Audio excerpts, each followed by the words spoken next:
We have 5 presentations today. So as you all know, each presentation will be... They wouldn't entertain anything more than the allocated time. So that is one thing that I must stress at the beginning. So at 8 minutes, we will ring a bell.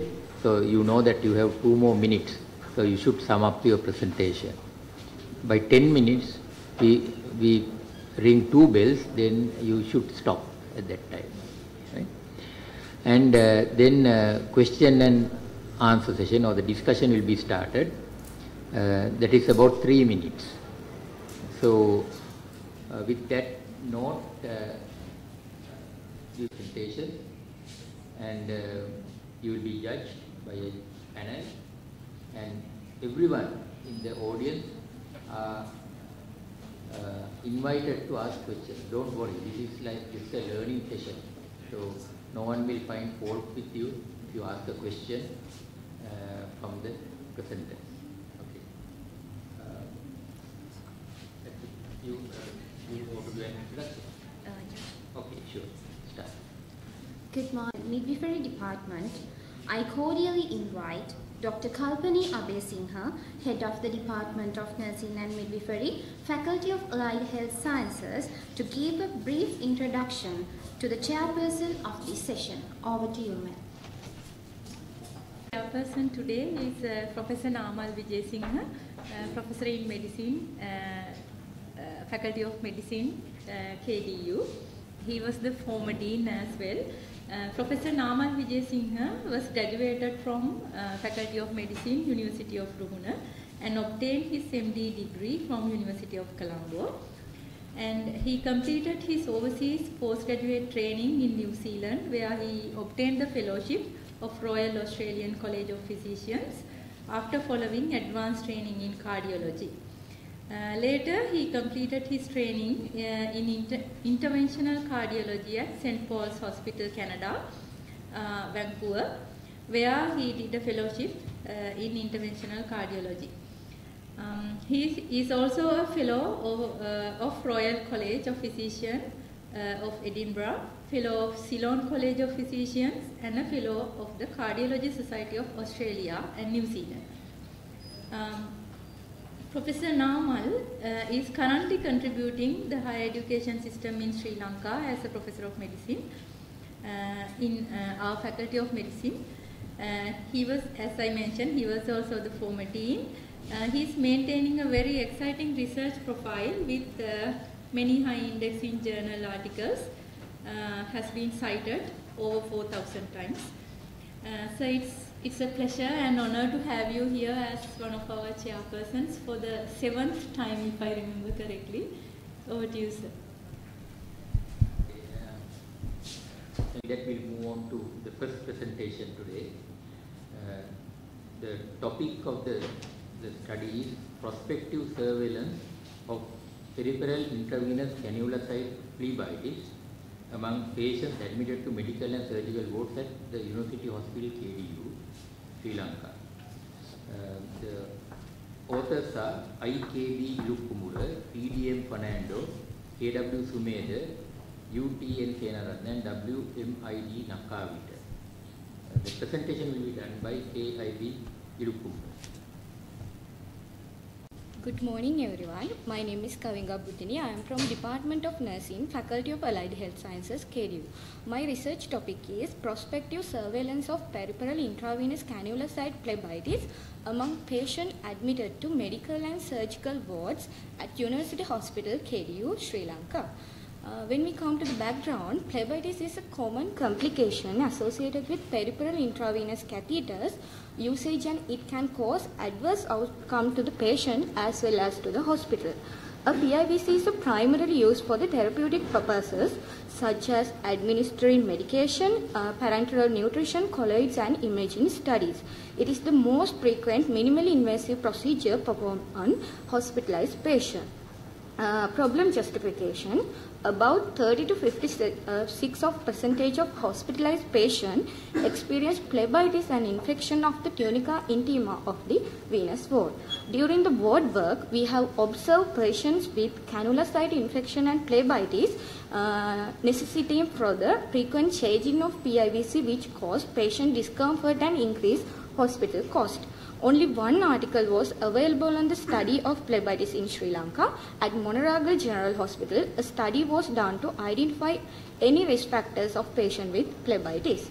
Our general objective is to determine the incidence of peripheral intravenous cannula site phlebitis and associated factors contributing to the development of phlebitis among patients admitted to medical and surgical wards at UHKDU in Sri Lanka.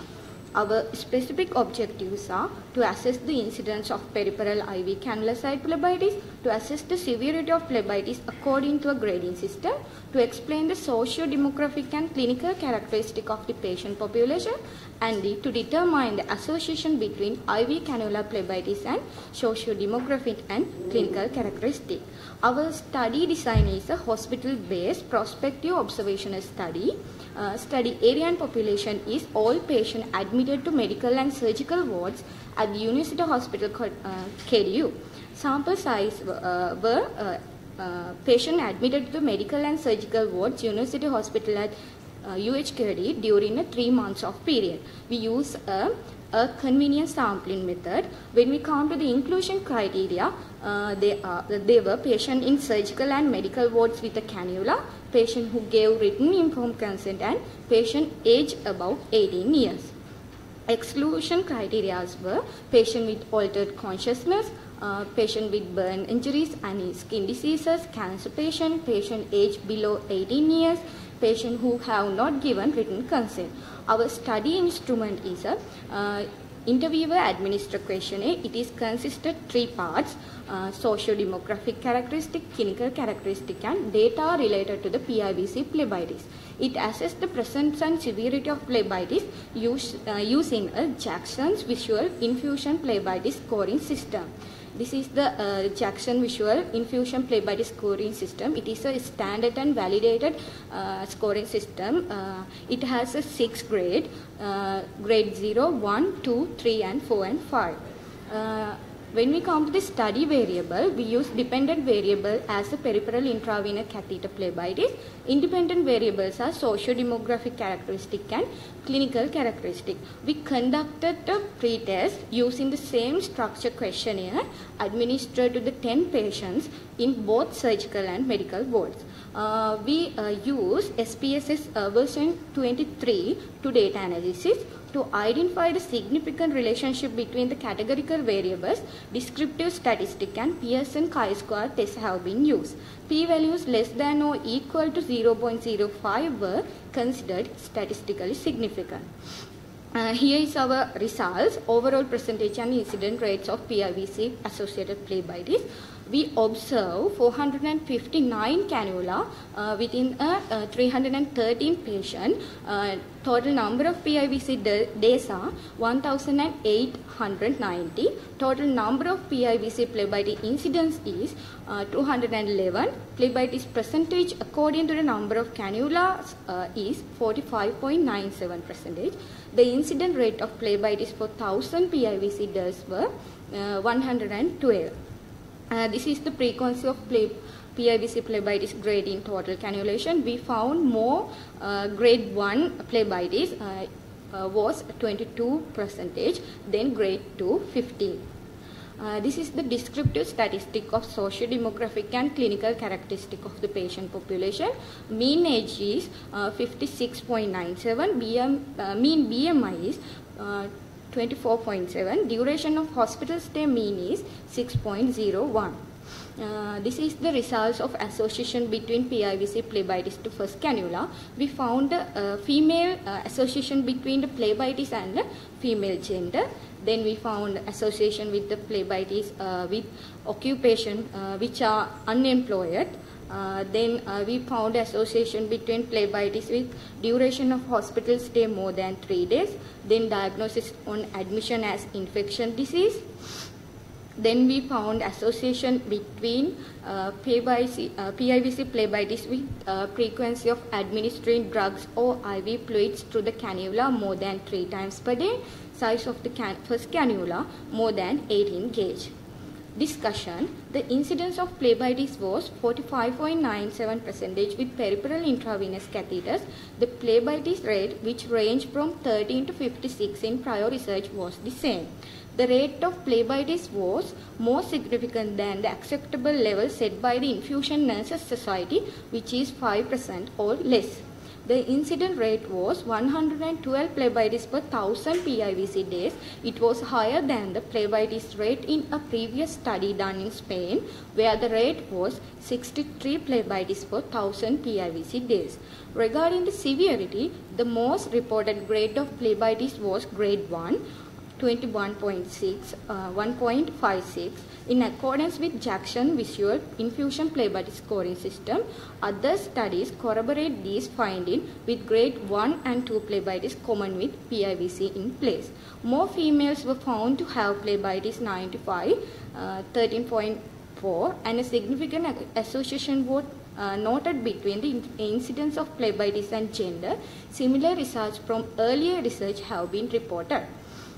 When we come to the conclusion, there is an increased risk of developing phlebitis with female patients, unemployed workers, patients with infectious disease, those with the duration of hospital stay more than 3 days, cannula size of more than 18 gauge, frequency of administering drugs or IV fluids through the cannula more than 3 times per day, cannula indwelling time more than 3 days. Recommendation: we recommend that all patients with peripheral intravenous catheters to be screened for peripheral venous catheter complication at least once daily to avoid intravascular catheter related infection.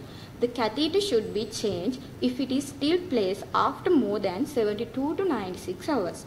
Patients who exhibit phlebitis symptoms should have their cannulas changed at a separate location. In a hospital, an observation chart may be created to track the appearance of phlebitis symptoms. Appropriate intervention, infection control measures, and avoiding modifiable risk factors may lower the incidence of phlebitis. Finally, this is our references. Finally, I would like to extend my gratitude to my supervisors, co-supervisors, and my colleagues to their amazing support. Thank you. The paper is open for discussion. If you have any questions, please ask now.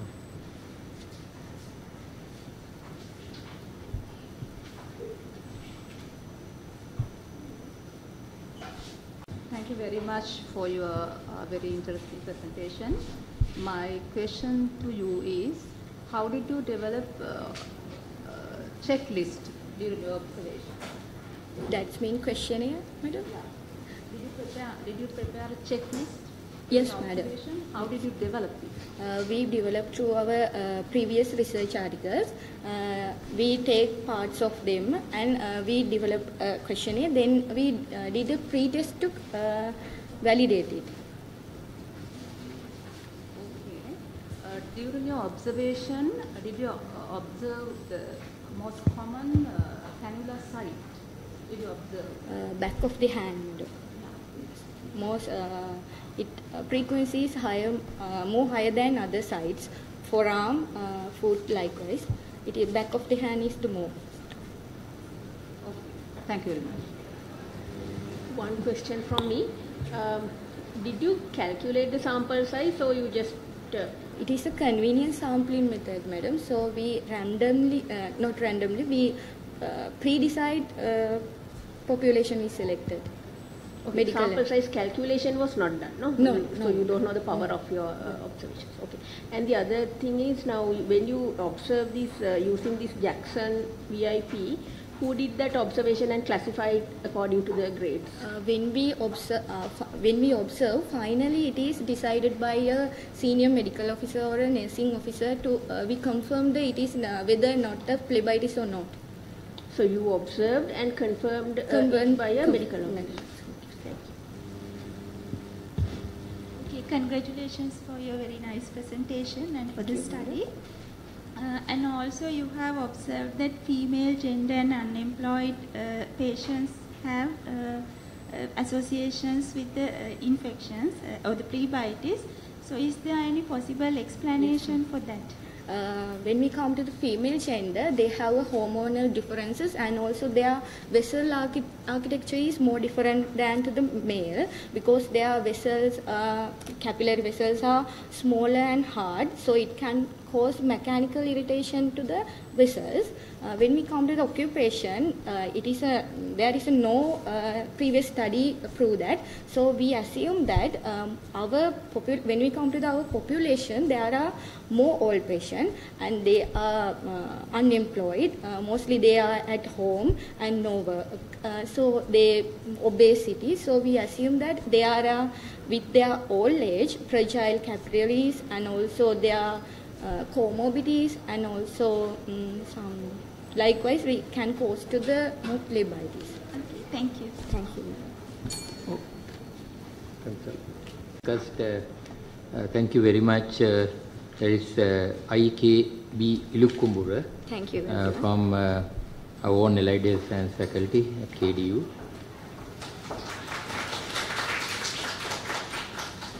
We'll next move on to the second paper, that is on nurses' perception and practices regarding cancer pain management in Apeksha Hospital, Maharagama. The investigators are SHAP Piyasiri, HRA Shriyantha, SAW Kalhari, Sumedha Jabir, Lasit Dissanayake, and K. Abhayasinghe.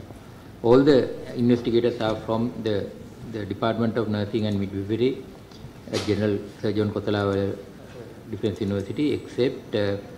Abhayasinghe from Institute for Research and Development in Health and Social Care, Sri Lanka. So the presenter will be SHAPPS. Over to you. Good morning everyone. I am Achala Piyasiri from Department of Nursing and Midwifery, General Surgeon Kotelawala, Defence University.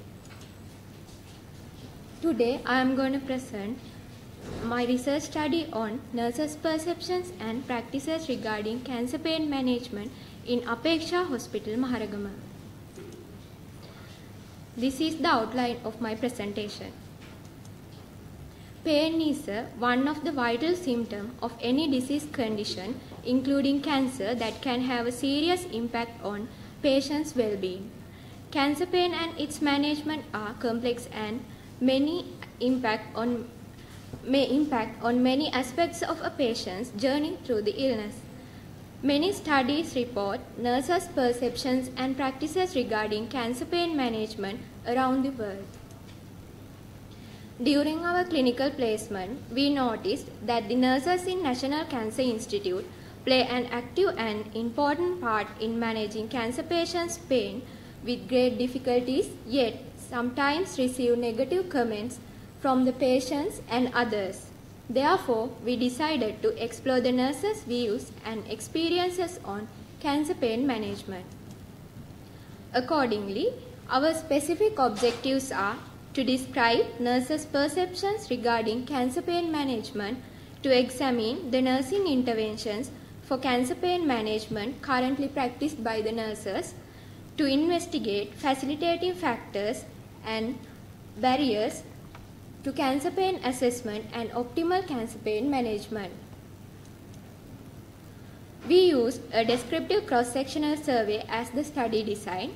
The study setting was wards and clinics in Apeksha Hospital. We considered the nurses who are working in Apeksha Hospital, Maharagama, at least for 1 year with cancer patients as eligible to take part in our study. The nurses who were available on the days of data collecting were selected randomly until we reach our sample size. Sample size calculated using ProSoft web-based online calculator. As a data collection tool, we used interviewer-administered questionnaire. We assessed nurses' perceptions and practices using both close-ended and open-ended questions. We analyzed quantitative data using IBM SPSS 23 software and qualitative data using thematic analysis. We performed step-by-step qualitative analysis, familiarizing with the data, the coding, and then generating themes, and we finalized themes discussing with our supervisors. This was a novel experience for us. Next, I am going to present the findings of our study. The majority of our participants were female nurses at age range of 25 to 35 years. Most of them held in diploma in nursing. Over 70% of nurses had more than 1 year experience in cancer units. We assessed nurses' perceptions about cancer pain management using Likert scale. The majority of the nurses agreed that current practices are effective for relieving cancer pain. Also, the majority gave neutral answer for nurses have adequate knowledge and practice regarding cancer pain management, and also about the adequate time to attend for pain management. This figure shows the nurses' perception towards effectiveness of pain management in the ward. Majority rated to 80 to 90% of effectiveness. We assessed how frequent the nurses use pain assessment tools. 36% of nurses reported that they use a tool seldomly. 2% of nurses never used a tool. Majority of the nurses selected von Wang pain rating scale as the most effective pain assessment tool. Both pharmacological and non-pharmacological methods were used in combination. Patient control analgesia machine is the best pharmacological method for cancer pain.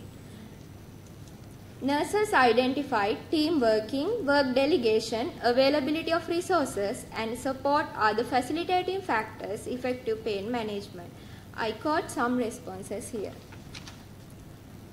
Nurses identified lack of resources such as medication, equipment, lack of support and team working, staff issues and knowledge, practice gap as the most hindering factors for effective pain management. I got some responses here.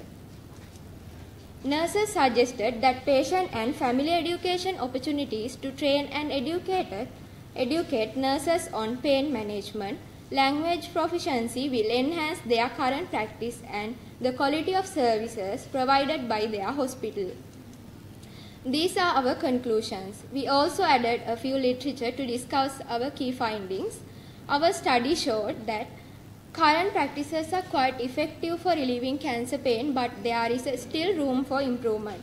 As a facilitating factor, nurses agreed non-pharmacological methods did a major part on relieving pain. A study reports that different types of psychological and cognitive behavioral therapies that can effectively lessen the severity of pain and its impact on person's ability to function. Combination of pharmacological and non-pharmacological methods is required for good pain management. Use of a patient-controlled analgesia machine is highly recommended for pharmacological pain management. A study reports that patients who received PCA had lower pain scores compared to those who received standard opioid therapy. Lack of staff nurses in the pain unit ward setting, increasing workload, and lack of adequate knowledge among nurses regarding cancer pain management methods, tools, and equipment such as PCA, lack of resources were common barriers. A Sri Lankan study done in 2011 reports that nurses provide poor cancer pain management due to lack of knowledge and resources, overcrowded wards, staff shortages, and heavy workloads.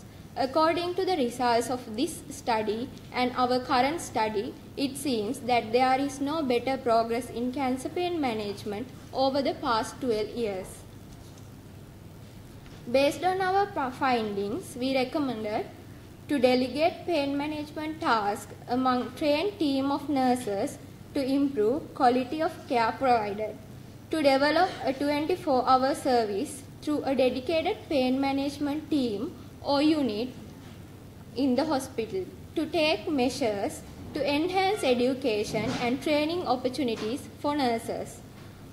More research in exploring patient and family perspectives in chronic cancer pain management, improving practices within the care setting.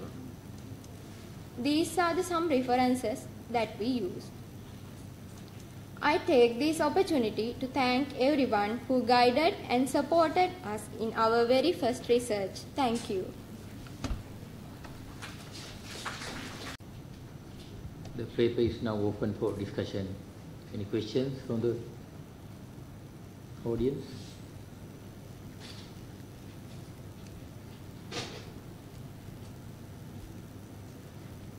Much for very informative presentation. My question, when did you analyze qualitative data? Did you observe any difference between, that means different perceptions between trained and untrained nurses? That means the sample is consists of two types of nurses, no? Trained nurses and untrained nurses. No, it's nurses who are working in the Apeksha hospital, Maharagama. Majority of them have some in-service programs, pain management, in cancer pain management. There are some difference between the who took part in the pain management. I think the question is, were there a group of nurses who had a special training in pain management? Yeah, only in pain unit, 3 nurses were there. Who so that 3 is a small number to be compared. So you suggest more of these nurses to be trained? Yes. Yeah, I think it's a good idea. Any more questions? Yeah, one question from me. Thank you very much. It's a very elaborative presentation with a lot of good points to learn actually. So I just want to know about this qualitative methodology. Now, how did you do the qualitative interviews? What technique did you use for the qualitative data collection? Yeah, we interviewed 200 nurses. Then we obtained 5 recordings after we went through the data, 200 nurses data sheets. Then after we want to explore more. That is why we obtained recordings, 5 recordings. Okay. Then so 200 nurses, you did the interviewer administered questionnaire, Yeah. collected data, and 5 of them you went into in-depth interviews. yes. Okay, so from that only you have got. And another question that is also with regard to the methodology, since you have 200 data sheets, were you able to do some cross-analysis between nurses' age and experience and their perceptions? Yes. You did that. No, it was not presented here. I didn't get the question. No, like did you do an analytical component also with the data you have collected with regard to nurses' age, years of experience, Yes. and their perception in pain management, that kind of a cross-analysis? Yeah. But she's asking whether there was any difference of Yeah. this perception according to their age. No. For the duration that they worked at Apeksha hospital. No, they are, because most of the nurses were working in 2 years, because I think as they said, they exchange the nurses in every 2 years. Okay, thank you. I can you transfer that. Yeah. Thank you very much. That is HAP Piyasiri from our Allied Health Science faculty. The next presentation will be Parental Knowledge, Attitudes and Adherence to Preventive Practices of Bronchial Asthma in Children. The investigators are AMHC Dissanayake, DLG Sumedha, WNM Fernando and MN Priyadarshini. and the supervising author is G.D.I. Rodrigo. These are from students of the Faculty of Allied Health Sciences, KDU. Center will be AMHC Attanayake. Good morning everyone. I am Harsha Attanayake from the Department of Nursing, General Sir John Kotelawala, Defence University.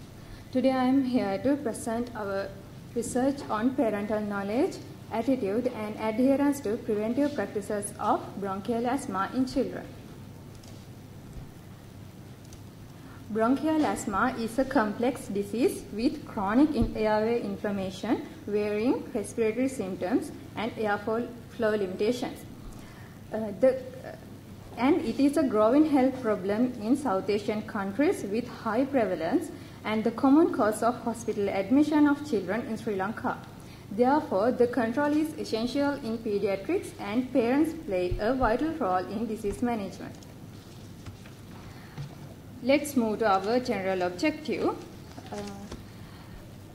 We aim to evaluate the knowledge, attitude and adherence to preventive practices of bronchial asthma among parents of bronchial asthmatic children admitted to Ledurige Hospital for Children, Colombo, Sri Lanka. Under the specific objectives, we aim to determine the parental knowledge of bronchial asthma, its emergency management and preventive practices in children. To assess the adherence to prescribed medications and parental competence in using the prescribed inhaler medication regime, and we aim to explore parental attitudes regarding the use of inhaled medication. In our methodology, we used a descriptive cross-sectional study with as a quantitative component and a focus group discussion as a qualitative component. The study was conducted at LRH, covering medical ward 2 and 3 and the respiratory clinic. Our study population consisted of parents of children previously diagnosed with bronchial asthma in these units.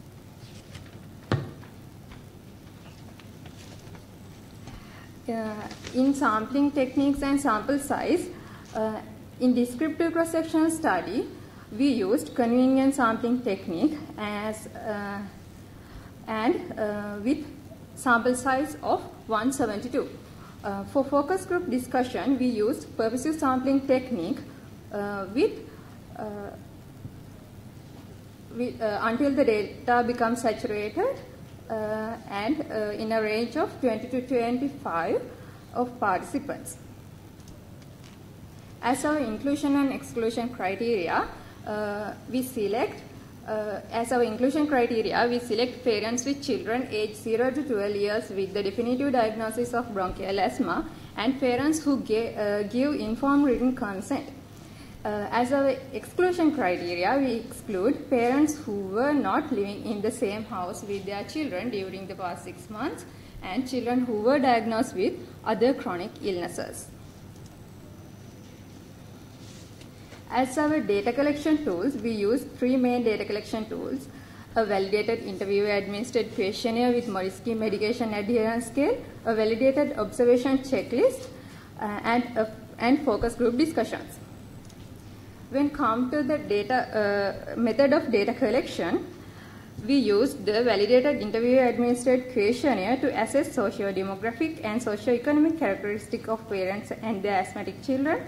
We get the background history of bronchial asthma in asthmatic children, and we evaluated parental knowledge on bronchial asthma, preventive practices and emergency management at home, and we assessed parental adherence to prescribed medication.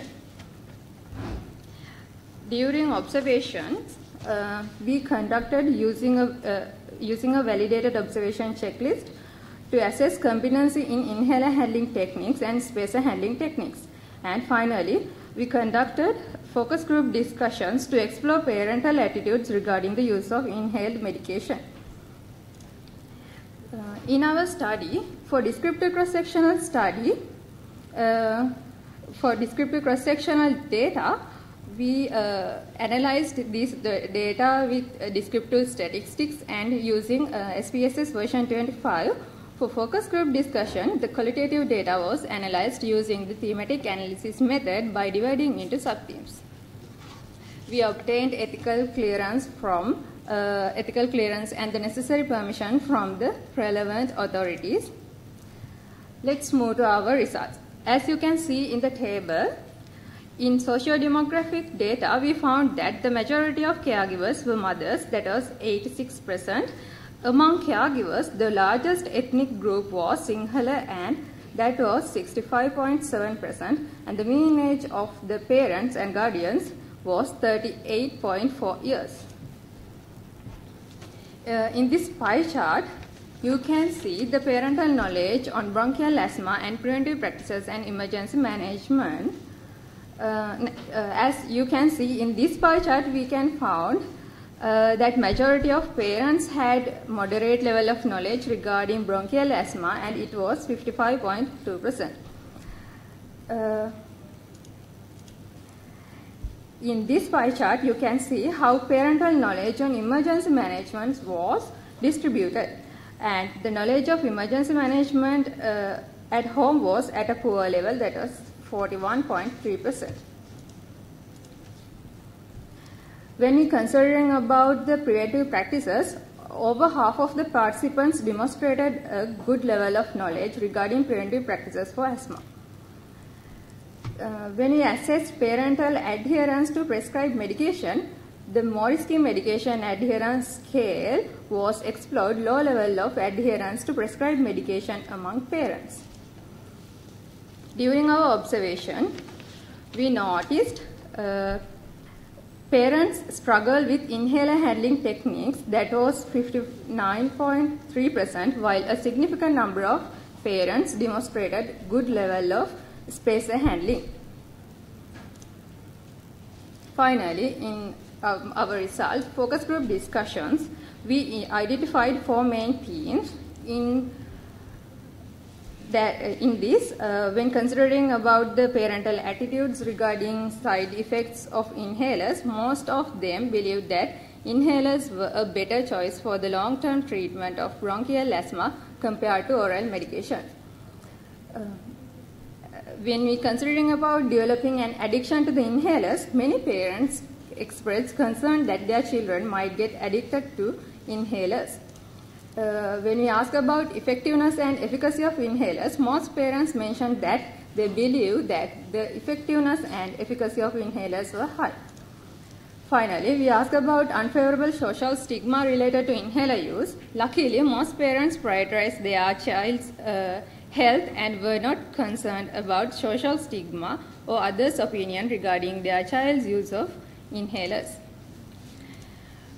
Finally, overall the qualitative part, parents were found to have positive attitudes toward inhaler using as a treatment of bronchial asthma. In our discussion, consistent with our findings, another study also showed that parents had a moderate understanding of bronchial asthma.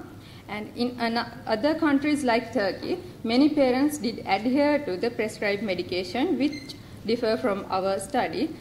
In line with our study, some prior studies showed that parents explored positive attitudes regarding the safety and effectiveness of inhaled medication for managing bronchial asthma.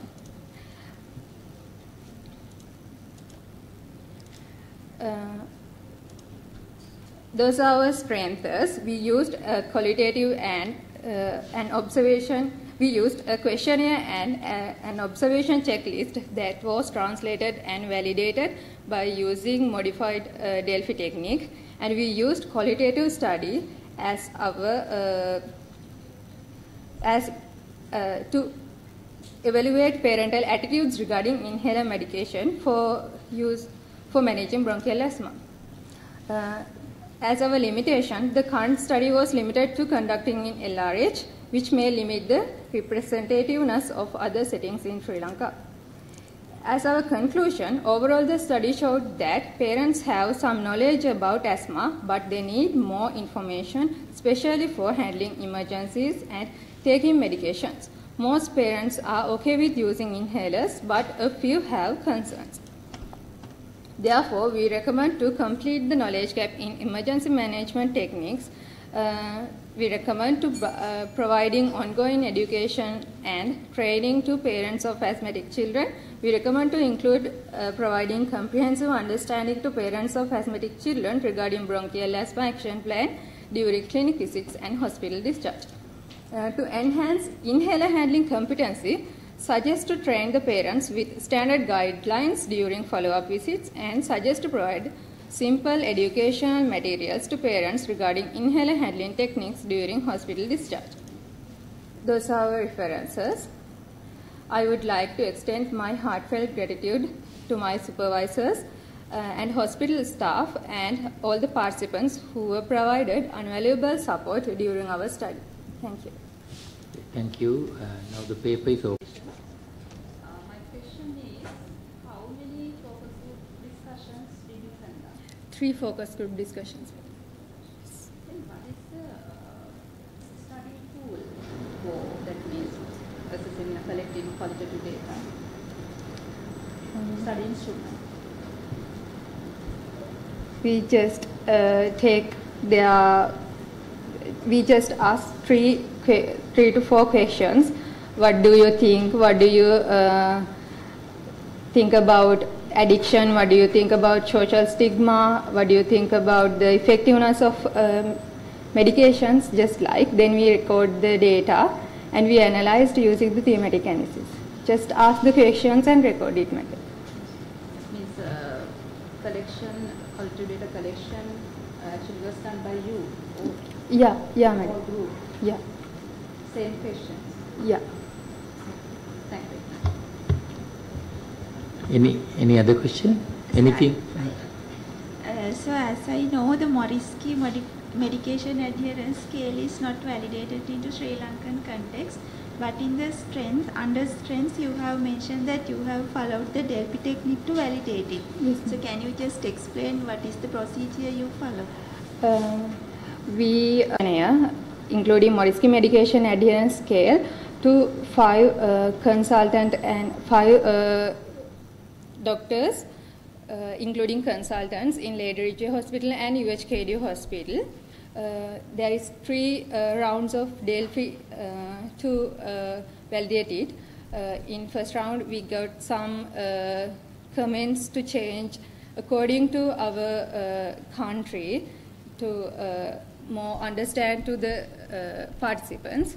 Then we correct those comments. Then we conducted another round of Delphi. We get some more comments, and then we conducted another Delphi round. There is no any comments. Then we validated it. Okay, thank you. So I think it is better to publish that part also. It's very important to the Sri Lankan context. Thank you, madam. No. Thank you. That is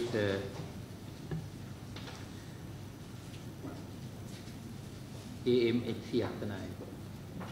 So the next paper is on prevalence of overweight, obesity and associated lifestyle behaviors among female nurses in Colombo South Teaching Hospital, Sri Lanka. Authors are GHJ Dissanayake, SATP Siriwardena, BMDA Badnayaka, BMKC Balasuriya, KIDF Senanayake and KGPK Munidas. KIDF Senanayake is from the Library, Faculty of Nursing, University of Colombo. Others are from the Nursing Faculty and of Health Science, Open University. So, a paper from Open University. The presenter will be GHJ Nisansala. Over to you. Good morning, ladies and gentlemen. I'm Ishara Senanayake from the Faculty of Nursing, University of Colombo. So let's go through our presentation today on prevalence of overweight, obesity, and the associated lifestyle behaviors among female nurses in Colombo South Teaching Hospital, Sri Lanka. So this will be the outline of today's presentation. According to the WHO 2020, overweight and obesity are defined as abnormal or excessive fat accumulation in the body. So being overweight and obese among healthcare workers is an important issue to be concerned because it will affect for their own health as well as indirectly for their professional capability. As one of the large occupational groups in the healthcare system, nurses are at the forefront of health promotion and the ones who address this issue. So we got that problem. Are they practicing what they preach? With the objective to identify the prevalence of overweight, obesity and the lifestyle behaviors among nurses and the lifestyle behaviors related to overweight, obesity among female nurses in Colombo South Teaching Hospital, we conducted a quantitative descriptive cross-sectional study at Colombo South Teaching Hospital, Sri Lanka. So our study population was consisted of female nurses who are working at CSTH within the age group 24 to 60 years old. So inclusion criteria, all the nurses who are working in the CSTH within the particular age group and who provided their written informed consent without influencing any influence by the researchers. All the pregnant nurses and male nurses and the nurses who did not provide their informed consent were excluded. We used a simple random sampling technique to recruit the sample size of 250 and we used a self-administered questionnaire to collect the data after pre-test. And apart from that, we measured the body weight, also the height to calculate the BMI of the nurses. So data collection was conducted from April to May 2021 after obtaining the ethical approval from the Ethics Review Committee of Colombo South Teaching Hospital as well as the permission of the director of the hospital. So let's go with our study findings. The response rate was 80.8% and the socio-demographic findings, as you can see in figure 1, majority of the participants, 48.5% represented the age group of 31 to 40 years.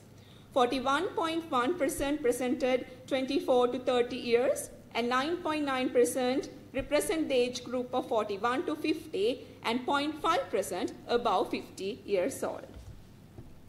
And figure 2 demonstrated the marital status of the participants. 68.3% were married and 31.7% of the nurses remained single.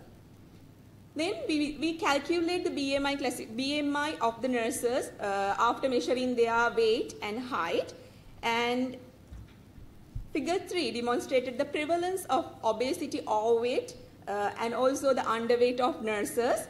As we found, majority of nurses, 37.13% of nurses were belongs to the obesity category and 22.28% overweight with a BMI of 23 to 24.9 kilogram per square meter, and the nurses 4.95% were underweight who had a BMI less than 18.5 kilogram per square meter, and 35.64% belongs to normal BMI classification according to the Asian classification, and the overall prevalence is 59.41%. And these figures shows how the prevalence of obesity, overweight among nurses have changed according to their age. So figure 1, the overweight percentage according to the age, and also figure 5, obesity percentage according to their age, and we have combined all two figures into figure 6. So according to figure 6, we can see that the obesity overweight percentage has increased with the age. So accordingly, we did the calculation. The correlation coefficient between age and obesity was 0.9839, while between age and overweight was 0.9876. So the results were significant at the level of 0.01. So increased prevalence of obesity, overweight in nurses is statistically significant between all ages. So there was a strong relationship between age and obesity or overweight. And then we consider about lifestyle behaviors. basically physical activity, shift work behaviors of nurses as well as their dietary habits. So as physical activity of nurses, a majority of nurses, 76.7% were not used to sitting on a chair while they are working. However, we found that 23.3% of nurses used to sit while they are working, and among those who were usually sitting on work, 22.6% reported to be overweight and 36.8% were obese. And then we assess the way that they are coming to the work, and majority of nurses using public transport, 48.5% and 39.6% by walking. And engage in exercise also we showed more than half of nurses, 58.4%, have never engaged in exercises for so many years. And what we found that those who were not engaged in exercises were more likely to be overweight and also obese. 25.4% were overweight and 37.3% were obese. And when we concern about the shift work behaviors, as you can see demonstrated in table 1, if nurses are engaged in extra duties, I mean 24 hours or more extra duties per week, we found that they are more likely to be overweight and obese. And also, nurses who are doing more than one night shift per week are also more likely to be overweight and obese. As you can see in table 1, 2 night shift a week, 41.8% were obese, and also 3 night shift per week, 44% was obese. And then we considered about the dietary habits of nurses. According to our findings, 78.7% of nurses eat 3 meals daily, and 78.2% arrange their meals at home, and 21.3% arrange their meals from outside. And we wanted to measure whether they are using any snacks, and majority, as you can see in figure 7, majority, 64.9% nurses used to take 2 snacks per day. And while most of the nurses, 74.3% used to take at least 1 snack during their night shift, as you can see in figure 8. And we assess what are the types of snacks that they are using while during their working hours. So accordingly, 61.8% used to use sweets as the common type of snacks. And dietary habits of nurses, those who are taking snacks 2 or more than 2 times per day were more likely to be obese, as well as if they are engaged in night shift more than 1, they were more likely to be obese. So as you can see in table 3. So according to our discussion, we found that in the current study, more than half of our study population were examined to be overweight and obese. So we have found the similar results in many research studies in different countries. And then we found that majority of nurses are not engaged in exercises, are more likely to be obese, overweight, and if they are engaged in more extra duties, they are more likely to be overweight. So the similar studies we have found in the study conducted in United Kingdom, as well as we found that increasing age is a strong risk factor for obese and overweight. So with that we can conclude this study revealed an alarming prevalence of overweight and obesity among nurses, and poor engagement in exercises, consuming unhealthy snacks, working more than 24 hours and doing more than 1 night shift per week were found as unhealthy lifestyle behaviors related to being overweight and obese. So we recommended that interventions that focus on promoting a healthy lifestyle, increasing awareness of the associated risk, and providing support for mental well-being can contribute to the overall health and well-being of this dedicated workforce. And it's our hope that this research will serve as a foundation for future efforts to improve the health of nurses in Sri Lanka. So these are some of the references that used, and we'd like to thank the Director Colombo South Teaching Hospital, all the special grade nurses, all the nursing staff, and the staff of CSTH. Thank you. Thank you.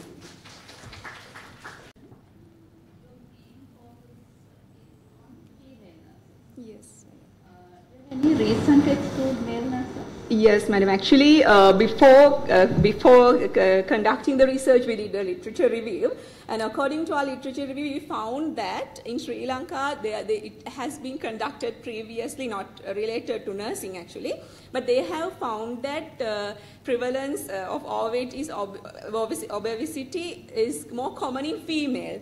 So that's why we decided that nursing is also a female dominant profession. And we decided to exclude male nurses and do our research because of our literature review, and they have shown that female nurses are more prone to be obese and overweight. Yeah.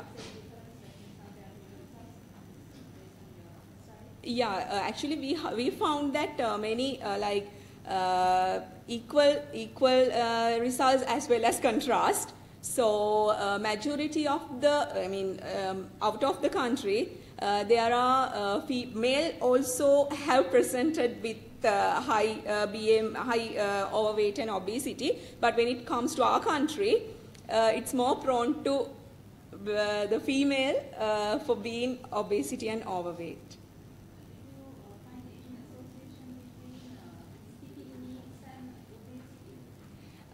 Actually, madam, we have not included all the things in this presentation.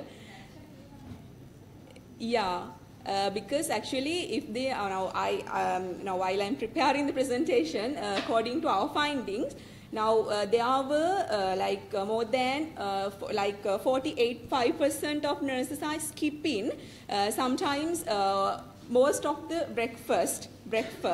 And also some of the nurses are skipping the lunch as well. So we did the calculations, but we have not included them here.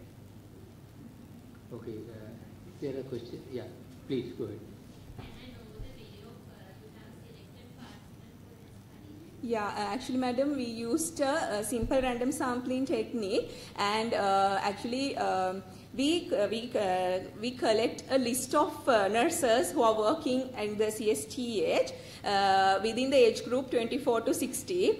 Actually, we went for 24 because normally once the nurses are passed out and they are come to work, yeah.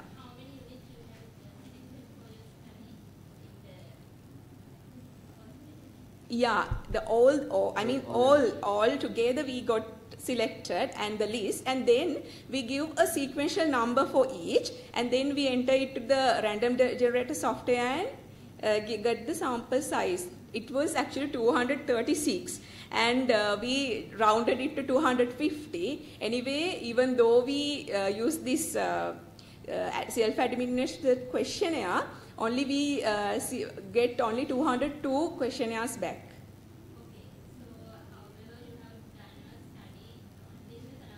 Yes. So my query, whether can we use the term of prevalence for this?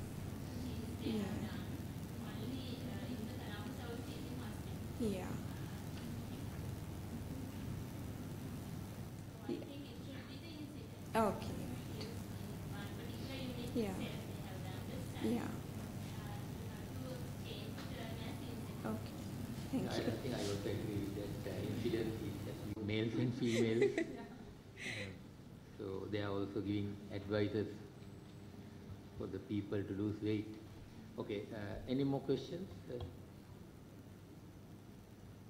Thank you very much. Thank you. That is, actually I made a mistake. There is KIDF Seneratne. Yes. Yeah, from Faculty. the library. Faculty of Nursing. Faculty of Nursing, University of Colombo, right? So we'll move on to the last presentation, the final presentation of the session. That is awareness, health, self-care measures and medication adherence to managing diabetes mellitus among patients attending Colombo South Teaching Hospital, Sri Lanka. The investigators are Hansika KADM, Tushari KI, Tennakon RMKC, Jayanti HKC, Nisansala MWN, Hansini KHC, and Seneratne ASN. All are from the Department of Nursing and Faculty of Nursing, KIU, Sri Lanka. The presenter will be Hansini, KHC. Over to you, Hansini. Thank you, sir. Good morning, everyone. I am Chavika Hansini. My presentation is on awareness, self-care measures and medication adherence to managing diabetes mellitus among patients attending Colombo South Teaching Hospital, Sri Lanka.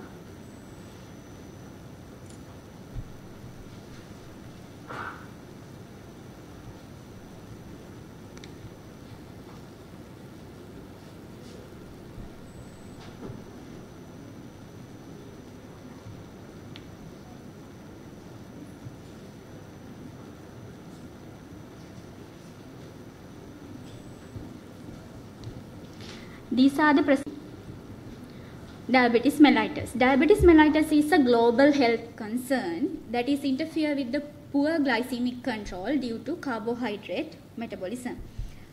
As the WHO definition, it is defined as a chronic metabolic disorder characterized by elevated levels of blood glucose level due to combination of insulin deficiency and insulin resistance. As this shown, it is one of the top 10 leading causes of the disability and mortality, indicating global prevalence rate 6.1%. Unhealthy eating, overweight, lack of eating, family history are major risk factors that may contribute to developing the diabetes mellitus.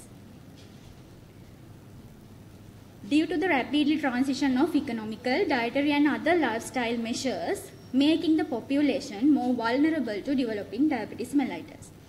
For the protection of the young and adult generation and the reduction of the wastage of the resources are matters that need to pay attention. These are the objectives of my research to assess the awareness, self-care measures and medication adherence on managing diabetes mellitus among adult patients with diabetes who are attending the Colombo South Teaching Hospital, Sri Lanka. Moving on to the methodology, the study was conducted as a quantitative descriptive cross-sectional study at the Colombo South Teaching Hospital. The patients who are suffering with the diabetes mellitus and also attending the diabetic clinic at the Colombo South Teaching Hospital were included in the study. And the patients who are not willing to answer the questions and not given the consent were excluded in the study. We used simple random sampling method and pre-tested interviewer-administered questionnaire. The questionnaire was consisted with Section A, socio-demographic characteristics, Section B, diabetic knowledge questionnaire, and Section C, diabetic self-care measures management questionnaire, including medication adherence. Data analysis was done including descriptive and inferential statistics by using SPSS version 25. The study was ethically approved. Moving on to the most important part of the study, results. The mean age of the participants was 59 years old. The majority was female, Sinhalese, Buddhist and married. Relatively higher portion of the respondents were living in the urban area with unemployed. Diabetic disease profile. The most commonly reported type is type 2 diabetes. The majority was having first degree relationship with the diabetics and maternal relationship. Knowledge on the diabetic management. It was assessed, as I mentioned earlier, using the diabetic knowledge questionnaire.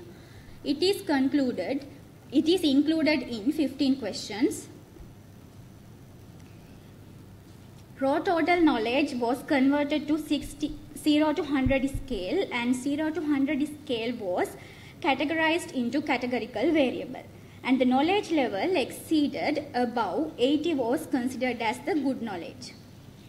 And the knowledge between 60 to 80 was considered as the moderate knowledge, and less than 60 was considered as the poor knowledge.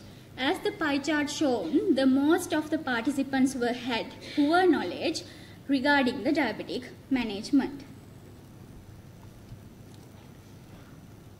Diabetic self-management. It was assessed by diabetic self-management questionnaire, which was consisting 16 item 4-point Likert scale. Including the diabetic self-care measures, there were some subdomains. As mentioned in the table, glucose management, dietary control, physical activity, healthcare use and overall management of the diabetic mellitus. The highest mean value was reported as shown in the table: glucose management, diet control and healthcare use. Each subdomain, as I mentioned earlier, of the diabetic self-management questionnaire was converted to the categorical variable and exceeding the 7.5 value considered as the good management. And within 5 and 7.5 management is considered as the moderate and less than 5 considered as the poor manage.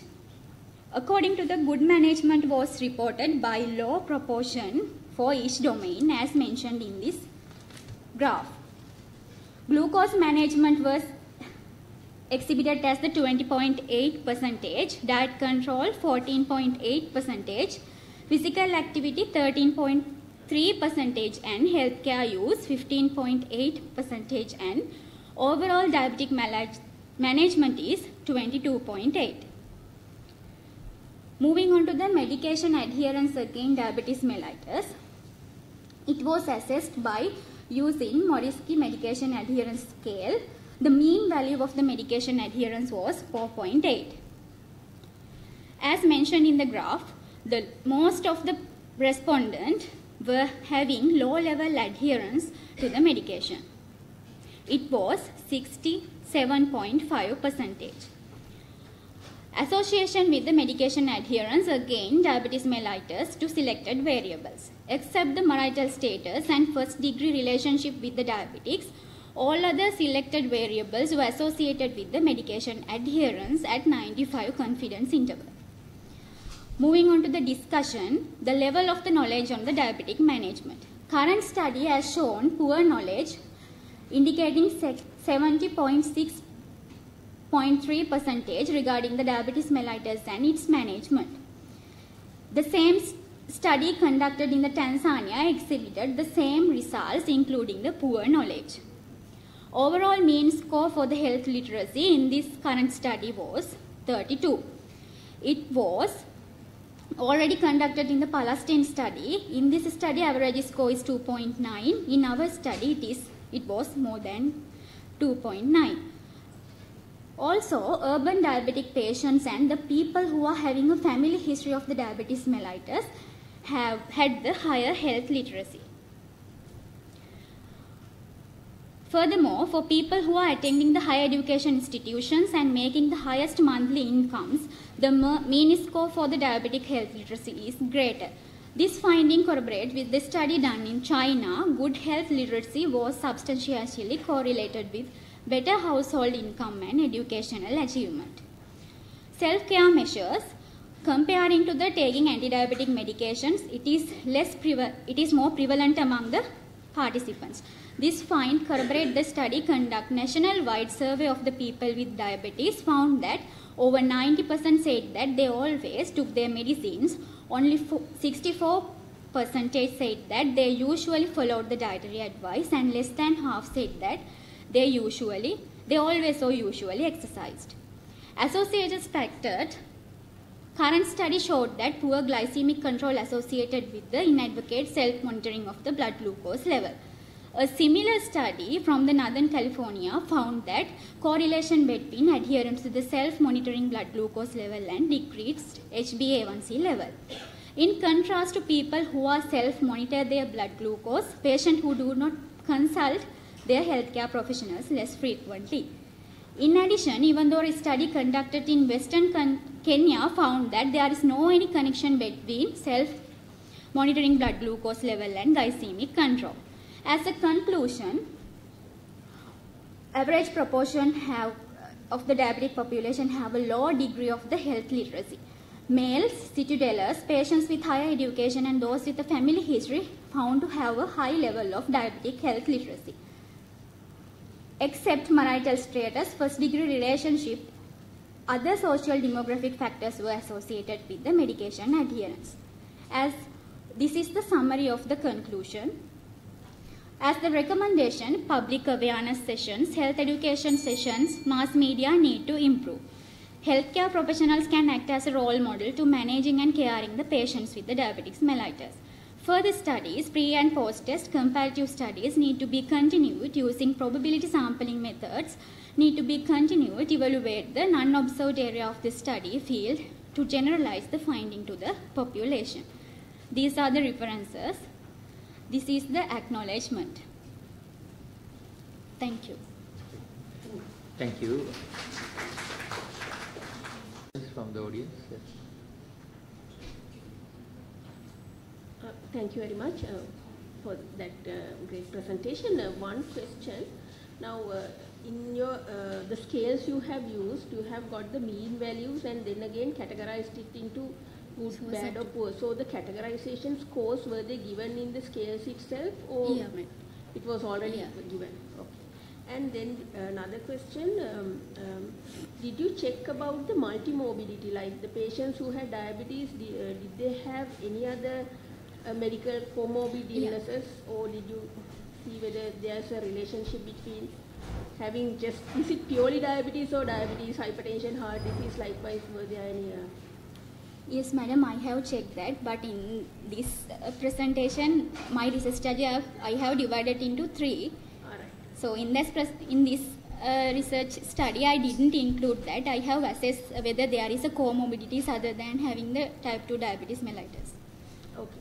Now what I think they want to know is whether having some other disease condition affects their treatment adherence for diabetes.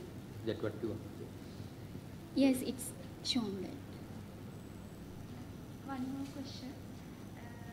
So, were you able to identify any patient who had prior knowledge? I mean, some of they might have engaged in some lifestyle interventions and also some education sessions from the nurses and the nutritionists. Were there any patients in this sample? There were few. The people who were living in the urban areas and they are more familiar with the technology, they had some bit knowledge other than the other patients live in the rural areas and lack of awareness usage of the technology. Okay, so were you able to have a look at on this HbA1c levels and the, some kind of a parameter, objective parameter of the patients? No, madam. Yeah, Prasanna.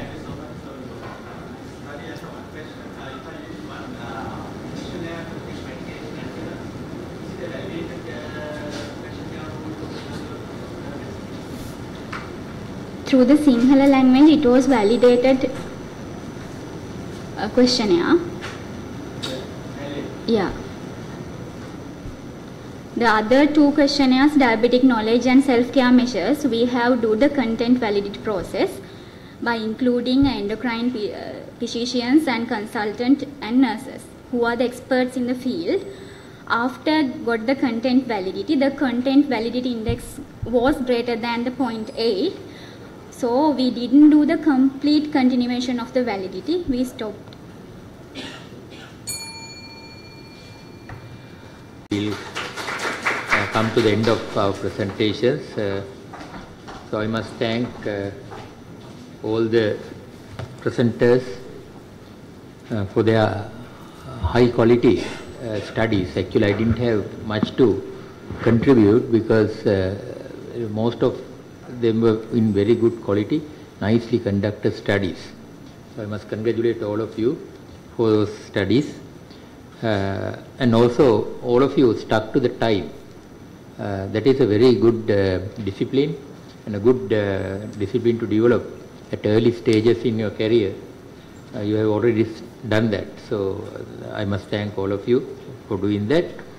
And the areas of the research selected are also very important for the healthcare sector, namely the prevalence of phlebitis, which is a very common problem in our wards. That was timely selected. And also cancer pain management is a very important area that all the nurses should pay attention to and work on. And also the parental knowledge and the attitudes about bronchial asthma management using inhalers, because there is a social myth, widespread social myth all over the country about using inhalers. The parents tend to think that long-term use of inhalers can harm the child or even weaken their bones and so on. And also another important area is assessing the inhaler techniques of these. So that's another good area. And quite rightly, you mentioned the limitation. It's not. It should not only done in LRH, where the people from Colombo usually visit, but in all the peripheral areas, faraway places in the island, because there this myth is spread more than here. Obesity among the female nurses is a problem, as you said, and that was timely investigated and discussed. And also management of diabetes is also a very important area. And also, as I always say, this is an international conference, so it's not only limited to KDU. So I'm glad that out of 5, 3 were from KDU, 1 was from the Open University in Colombo, the other one is from KIU. So I especially thank the people presented from outside for coming to KDU and keeping in trust with our university and our conference. Also, now the young presenters should not get disheartened for asking questions by the audience, because that is the way of this business is. I actually take them very positively. When you present an abstract to the conference, the reviewers ask questions, and when you come and present here, the judges and the audience ask questions. I write them down, all of them, because when I write the paper, I tend to include all their knowledge also, their experience also into my paper. That is how we develop. So take that positively, because that is very important aspect. And they ask to clarify as well as to improve your sentence. And also worth mentioning, all 5 presenters were ladies, and that is a very good thing. I know that the nursing faculty also has few males, and even among the students who are sitting here, I noted only 3 male students, all were females. And I'm actually happy if you also ask few questions from your colleagues, and that is how you should improve and help them developing their presentations. Now, presenting abstract not only should stop here. You have to convert these to journal publications. Otherwise, it's a failure. If I look at anyone's CV, there's a list of abstract presentations and list of journal publications, research articles. I tend to take a percentage. If it is less than 50%, I don't consider that person as a good researcher, because they have just presented in conferences but not published the article. So don't stop here. There are several journals in the Sri Lankan journal platform. If you go, there are more than 70, more than 35 are medical journals, health-related journals. There are enough journals. And in KDU, we are also planning to start a journal from this year. And the whole setup is done. And the editors will be from the medical faculty as well as from the allied health science faculty. So we want to do it in the best way possible. So we invite all these presenters to write your articles also to KDU journal, and also any other research outside KDU can publish because it's a national journal that we are going to have, National Medical Science Journal. And also I think from the saris they wear, many of these are our own students, so I congratulate them. And also we started a student research conference from this year. We started at the medical faculty as well as at the allied health science faculty. I must thank the academic staff of allied health science faculty for supporting and following medical faculty. It's a combined effort, and also the Dean of the Allied Health Science Faculty, Dr. Apeksha, who is my friend and colleague. We both discussed and started. I think that was also a great success, and we want to continue it every year. And the journal is the next step. So we want to publish the research work of the students as well as the academic staff in our journal, and make our journal also a high quality national level journal in the country. So with that, I'll conclude my remarks. I thank again the Nursing and Midwifery Department of the KDU as well as the Allied Health Science faculty for inviting me again to chair this session, and I thank all of you for your presence and your contribution to the session. Thank you very much.